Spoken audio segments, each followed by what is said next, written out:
Today's demonstration is on how synchronous technology can help you prepare models for pattern development.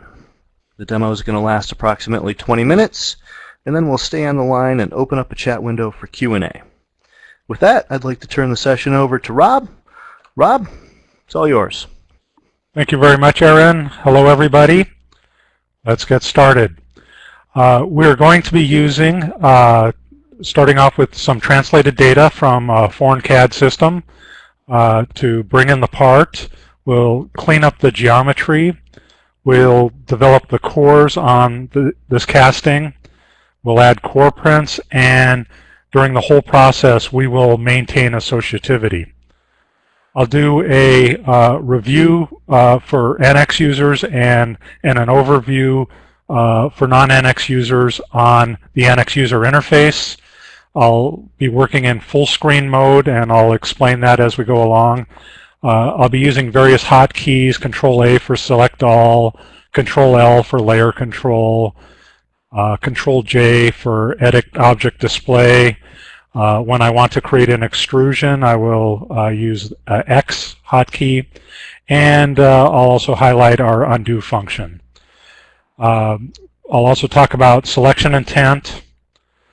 And the main product focus inside of NX will be our synchronous modeling, where I can optimize the models. I can delete and move faces, resize blends. Again, our models will be associative throughout the process, even the imported models from other CAD systems.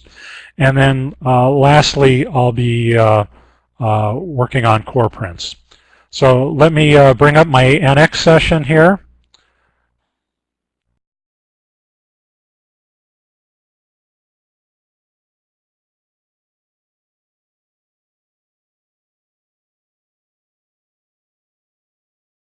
Okay, I can see it just fine, Rob.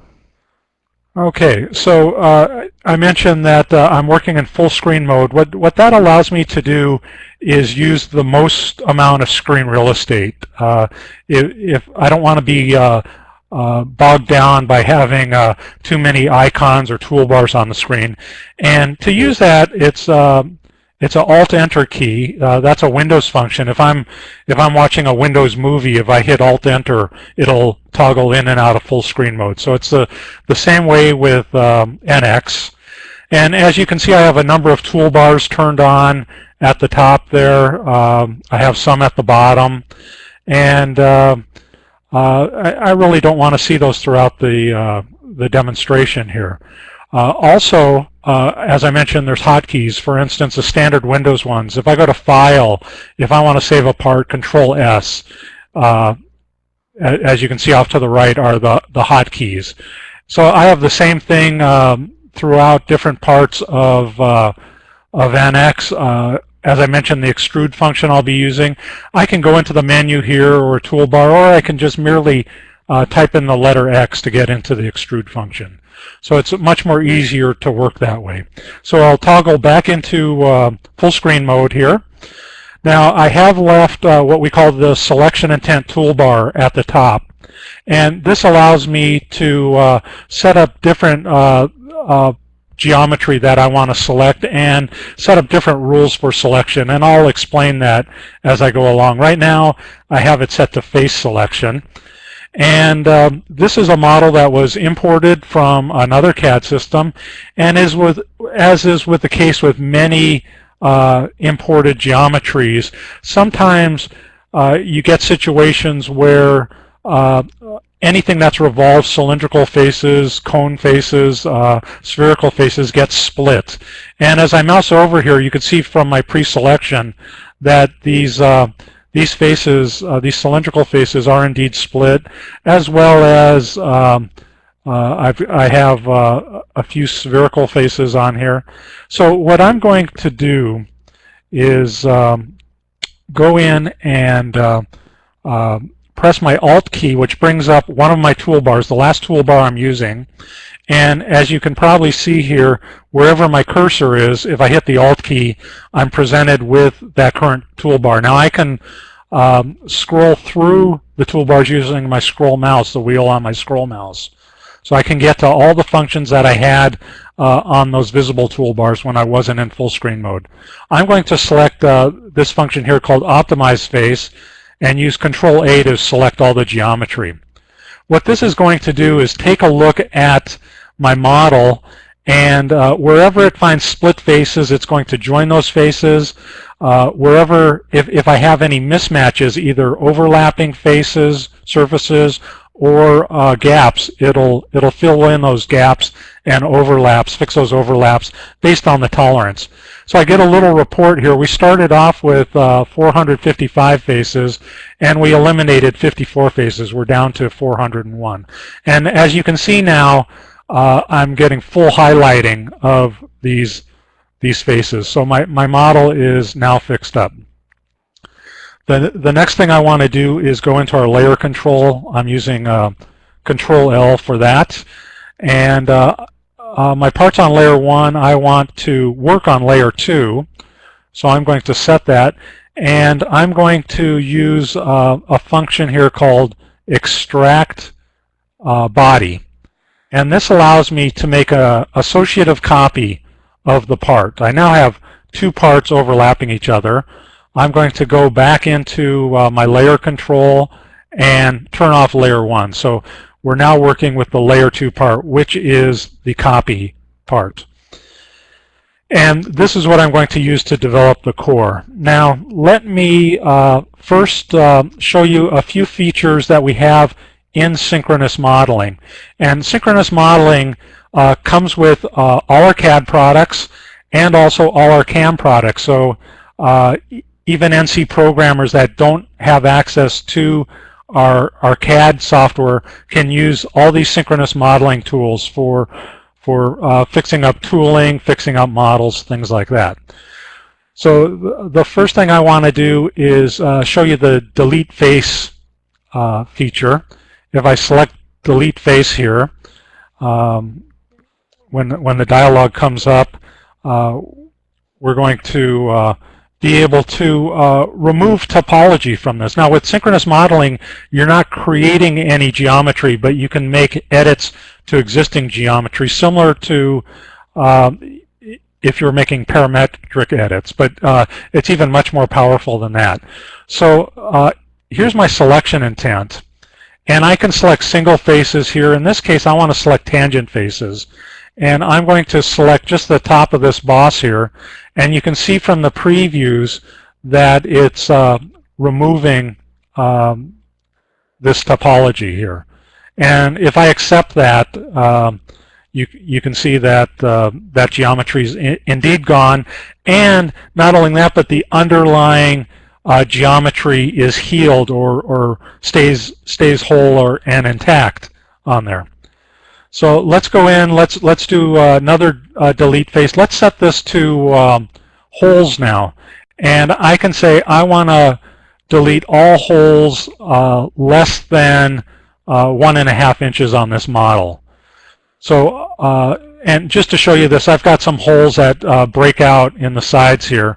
So I'm going to select this hole, and even though I selected one hole, the hole on the other side, because it fits that same criteria, it's less than 1.5 inch in diameter, also is selected. And as I accept this, and I can accept this either by hitting the OK or just hitting my middle mouse button wherever I am, you can see that's also removed. Some other things we can do with this is I can go in and say I want to move faces. So let me move a face. I'll select this face here, and I get a little drag handle. And I can either pull on this drag handle, or I could just key in the value that I want here. Let's make this 0.5. And again, I'll accept that. So that's a simple move face, sort of in a planar direction. Let's do another move face on here, something a little more complex. Let's select this face here, and this time I want to actually revolve this face, but I want it revolved around the center of this arc here. And now I can select this pull handle, and you can see from my preview, I'm doing really an incredible amount of editing on here because it's maintaining all the blends, all the tangencies that were in there. Even though, again, this is imported geometry, NX with synchronous modeling is smart enough to know that that geometry needs to react with the topology changes that just went on. Let's go in and delete a face again. Let's go into, I'll say face instead of holes. Let's do a boss or a pocket. If I select this now, it selects that, and if I accept it, again, it removes that topology. Now, one of the real powerful features of NX is our undo function, and I'll go into that right after I show you that we started off with a solid body here, and we extracted that, and we blanked out, or we did a no-show or hide on the original body. But I have each of these features that got created, and I can that last face I deleted, I can toggle that using suppress, but I can also go through and undo each of these features one at a time till I get back to the original model here. And now if I go look at these features, we just have the extract body again. So let's start developing the core on here. Well, again, I'll use delete, and this time I want to set my selection intent to a region. What a region allows me to do is, one, select a seed face, and then it reverts to single face mode, and what I want to do is select all the faces that are bounding that to try to identify where that region is. And so this will, I'm selecting all the boundaries to this, and these selections are non-inclusive, and meaning that when I accept this, everything up to those points, but not those faces, will be selected. So I'll just accept this now. You can see we have a preview, and very quickly what we ended up with is the core for that solid body. Let me also change that. I'm going to use Control J to get into my edit display object. I want to change the color of this object just so we could differentiate it from the original model. Some things take note of. We have small blends down here, through here, over here. I'm going to go back into layer control, and let's turn on the original body. So you can see that the core comes all the way up to the edges of the original body. Let's go in and let's make layer 3 our work layer. Let's turn off the core that we created, and I want to do a couple more synchronous edits on here. One is I want to resize a blend. So let's select this blend in the back. Again, we've got drag handles, or I could just key in a value. Let's do 0.4 on here. So you can see this blend increased in size. Let's also go in and move face again. Let me select this front face. We're going to move it in that direction, normal to that face.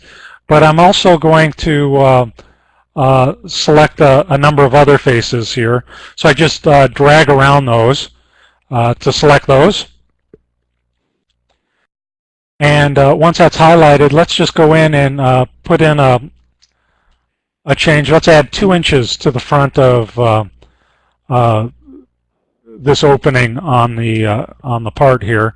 And as you can see, we get the preview. I'm going to accept that. That's what I want. And incidentally, if you want to save time, if you get into more complex models, you could turn off the preview. But you can see we've updated the model here. Let's go in and turn back on the core, And as you can see here, the core has adjusted its size. It's associative. And you can also see on here that the blend in back that I increased in size, that is also updated in the core. Let's do another edit here. Let's resize these blends, and let's do a 0.1. Make this a little bit larger here, so we can edit these. Now, even though this is a real-world part, this was a fairly simple model. So let's go and take a look at a more complex model. I have here a analog braking system, and what I want to do with this is go in and do similar steps. Let's first create a new layer to put this model on, and we'll extract it again. So I'll extract this body. We'll go to layer control. We'll turn off layer 1. And let's work on extracting the cores again from this. So I'll go in and let's delete face. We're still in region, so I'll select a seed face. Actually, before that, what I want to do is another delete face and show you a different type of selection intent. Let's do a boss or pocket. I have some holes here that get machined in afterwards. So I want to take this back to the raw casting on here. So I can just accept that. So it took all the faces related to that. You know, single click. It's intelligent enough to know exactly what I want. Let's again do delete face. We'll do a region again. Let me select the seed face. And again, I'm going to select all the faces up to the area that I want to preserve. There's a few more selections on this part because it's more complex. Let me flip this over so I could get to all the other openings on here.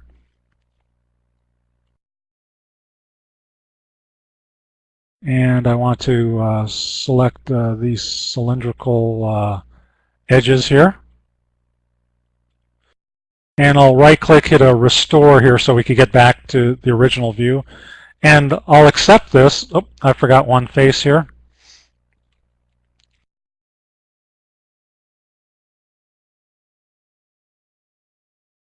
It'll go through and try to do that. Let me turn off my my preview here.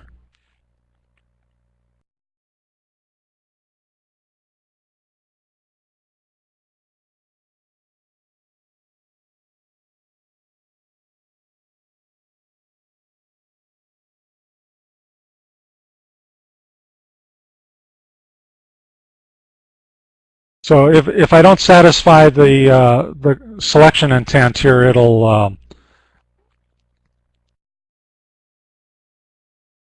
and let me just single face and deselect this single face here.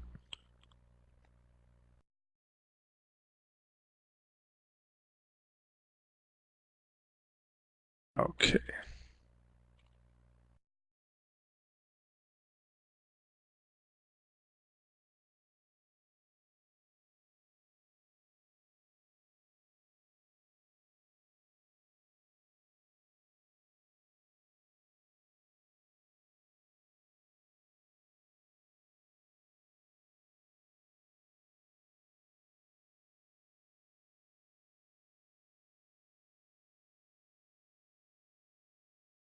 Now we should have all the proper faces selected.